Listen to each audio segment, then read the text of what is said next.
সিপাহীজলা জেলার সোনামুড়া মহকুমায় পারমিটবিহীন ব্যাটারি চালিত high speed অটোর দৌরাত্ম্যের প্রতিবাদে রবিবার সকাল থেকে প্রায় 11টা পর্যন্ত যাত্রী পরিষেবা বন্ধ রাখেন সোনামুড়া মোটর স্ট্যান্ডের দূরপাল্লার যান চালকরা। যান চালকদের অভিযোগ, মহকুমার বিভিন্ন এলাকায় বহু ব্যাটারি চালিত হাই স্পিড অটো কোনো বৈধ পারমিট ছাড়াই যাত্রী পরিবহন করছে। এর ফলে দীর্ঘদিন ধরে বৈধভাবে চলাচলকারী দূরপাল্লার যানবাহনের চালকরা আর্থিকভাবে ক্ষতির সম্মুখে পড়ছেন। এই সমস্যার দ্রুত সমাধানের দাবিতে তারা সাময়িকভাবে যান চলাচল বন্ধ রেখে প্রশাসনের দৃষ্টি আকর্ষণের চেষ্টা করেন।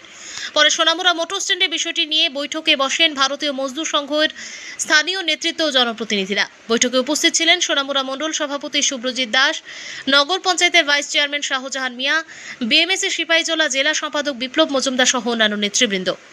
দীর্ঘ আলোচনার পর বিএমএস নেতৃত্ব আশ্বাস দেন আগামী দিনে মহকুমার বিভিন্ন এলাকায় ব্যাটারি চালিত যানবাহনের সংগঠনের প্রতিনিধি, জেলা কর্তৃপক্ষ এবং সংশ্লিষ্ট সকল পক্ষকে নিয়ে আলোচনার মাধ্যমে সমস্যার সমাধানের উদ্যোগ নেওয়া হবে। এই আশ্বাসের পরেই আন্দোলন প্রত্যাহার করে পুনরায় যাত্রী পরিষেবা শুরু করেন দূরপাল্লার যান চালকরা।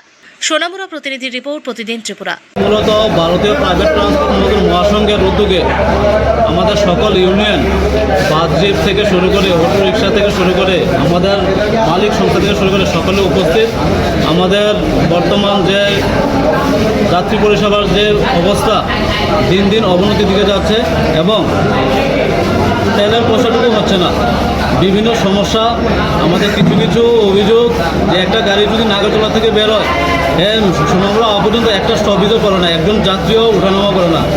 কারণ আমাদের ইলেকট্রিক গাড়ি, পারমিটবিহীন গাড়িগুলা যেভাবে প্রতিটা স্টপেজে, প্রতিটা মোড়ে আমাদের বাসের সামনে থেকে এবং আমাদের ম্যাক্স কমান্ডারের সামনে থেকে যেভাবে যাত্রী নিয়ে অবৈধভাবে চলাফেরা করছে, তাই আজকে আমাদের ভারতীয় মজদুর সংঘের, ভারতীয় প্রাইভেট ট্রান্সপোর্ট মজদুর মহাসংঘের পক্ষ থেকে আজকে আমাদের এখানে একত্রিত হওয়ার বসা এবং আলোচনা ক্রমে আমাদের পাশে আমাদের সঙ্গে আমাদের 4 মণ্ডলের সভাপতি এবং আমাদের জেলা সভাপতির উদ্যোগে জানিয়ে আমরা আজকে এই বৈঠকটা করেছি, যাতে আগামী দিন সুশৃঙ্খলভাবে আমরা যাত্রী পরিষেবা দিতে পারি, শিল্পটাকে কীভাবে রক্ষা করতে পারি, সেটাই আমাদের আজকে সিদ্ধান্ত হয়েছে।